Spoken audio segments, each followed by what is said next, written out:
brought to you by Sparrow Outfit। जिस बात का सता रहा था अखिलेश राहुल को डर, वो सच साबित हो गया। बीजेपी ने यूपी उपचुनाव में कर दिया खेला। खैर सीट पर चला ऐसा दांव, सपाइयों कांग्रेसियों के फूले हाथ पांव, मिला ये बड़ा झटका। योगी ने दिया दिलेर को मौका, चुनावी पिच पर मारेंगे चौका छक्का। सामने आई अभी अभी उपचुनाव पर ऐसी खबर, मच गया लखनऊ से दिल्ली तक सियासी बवंडर। मोदी शाह भी देख कर रह गए दंग। बीजेपी के मास्टर स्ट्रोक से बढ़ी राहुल अखिलेश के दिलों की धड़कनें। योगी ने उपचुनाव में उतारे दिग्गज नगीने, क्यों दिया दिलेर को टिकट। सामने आई पर्दे के पीछे की सच्चाई, दिल्ली तक सियासी पारा हाई। इधर अखिलेश ने यूपी उपचुनाव में कांग्रेस के साथ गठबंधन पर पत्ते खोले। उधर योगी ने उपचुनाव को लेकर ऐसा दांव चला जिसने सपाइयों से लेकर कांग्रेसियों के दिलों की धड़कनें बढ़ा दी हैं। अखिलेश सोच भी नहीं सके, योगी ने न सिर्फ अपने योद्धाओं को चुनावी मैदान में उतार कर चुनाव को दिलचस्प बनाया है, बल्कि ऐसी सियासी जंग छेड़ी है जिसने दिल्ली तक सियासी पारा चढ़ा दिया है, जिसके बारे में आगे बताते हैं। लेकिन उससे पहले आपको बता दें, उपचुनाव के लिए बीजेपी ने 7 उम्मीदवारों की लिस्ट जारी कर दी है। कुंदरकी से रामवीर सिंह ठाकुर, गाजियाबाद से संजीव शर्मा, खैर सीट से सुरेंद्र दिलेर को टिकट दिया है। इसके अलावा करहल से अनुजेश यादव, फूलपुर से दीपक पटेल, कटेरी से धर्मराज निषाद और मझवा से सुचिस्मिता मौर्य को टिकट दिया है।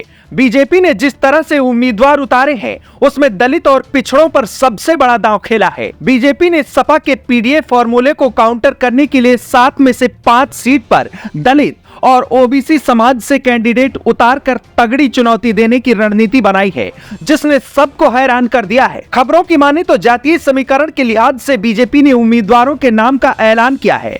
बीजेपी ने उपचुनाव में सबसे ज्यादा 4 ओबीसी समुदाय से 4 प्रत्याशी उतारे हैं, तो ब्राह्मण, ठाकुर और दलित समुदाय से भी एक उम्मीदवार दिए हैं। बीजेपी ने ओबीसी समुदाय से जिन 4 लोगों को टिकट दिया है, उसमें ओबीसी की 4 अलग अलग जातियां हैं। इस तरह से बीजेपी ने सपा के पीडीएफ फॉर्मूले को पूरी तरह काउंटर करने की स्ट्रेटजी बनाई है। इतना ही नहीं, सवर्ण समुदाय से 2 प्रत्याशी दिए हैं, उनमें से एक ब्राह्मण और एक ठाकुर समुदाय पर भरोसा जताया है। बीजेपी ने उपचुनाव में अपने कोर वोट बैंक को साधे रखते हुए ओबीसी को साधने की स्ट्रेटजी बनाई है, जबकि अलीगढ़ की खैर विधानसभा सीट पर बीजेपी ने सुरेंद्र दिलेर को कैंडिडेट बनाया है, जो दलित जाति से आते हैं। खैर सीट दलित सुरक्षित सीट है, जिसने अखिलेश की मुश्किलों को बढ़ा दिया है। दरअसल इस सीट को लेकर काफी दिनों से सपा कांग्रेस में सियासी जंग चल रही थी, लेकिन अखिलेश ने सभी अटकलों पर विराम लगाते हुए अपने प्रत्याशी को मैदान में उतारने को कहा है, जिसके बाद कांग्रेसियों के अरमान पर पानी फिर गया है। वहीं खैर सीट से दिलेर को टिकट देकर बीजेपी ने न सिर्फ जीत की दावेदारी मजबूत की, बल्कि दलित वर्ग को अपने पाले में खींच लिया है।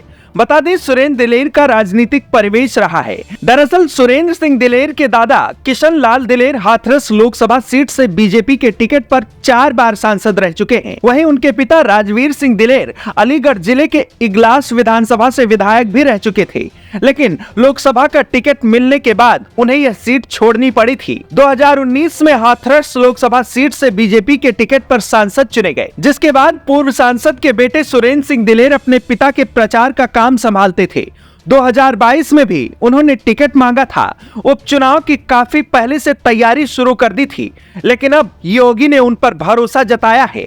ऐसा माना जाता है कि खैर विधानसभा सीट सुरक्षित होने के बावजूद यहां पर बड़ी संख्या में जाट वोट प्रत्याशी की हार जीत में निर्णायक भूमिका निभाता है। Brought to you by Sparrow Outfit।